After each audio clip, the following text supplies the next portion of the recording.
মোটামুটি এখানটা গুছানো হয়ে গেছে। এবারে ফল টল কেটে ঘরটা বসিয়ে পুজোটা আমি স্টার্ট করে দেবো। পুজোটা হয়তো পুরোটা আমি দেখাতে পারবো না, তার কারণ হচ্ছে ক্যামেরা এইভাবে ধরে পুজো করা ইম্পসিবল। সব ফল টল নিয়ে বসে গেছি। আগে ফল কাটবো, নৈবেদ্যে সাজাবো, তারপর পুরোটা গোছানো হয়ে গেলে তখন আরেকবার দেখাতে পারবো। বাস।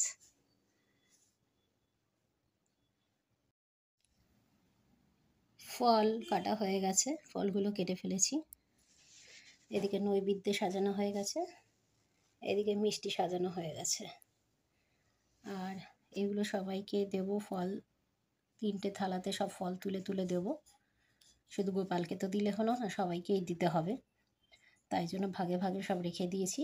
ওগুলো সব তুলে তুলে এবার গুছিয়ে দিয়ে দেব। এই যে সব গুছিয়েছি, গোপালকেও খেতে দিয়েছি।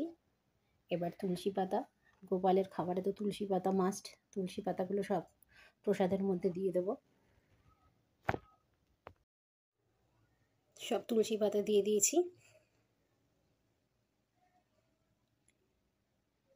এবার গোপালকে ছেড়েও বাদবাকি যাদের দিতে হবে আগে তাদের দিয়ে আসি, তারপরে এই দিকটা আবার গুছিয়ে করব।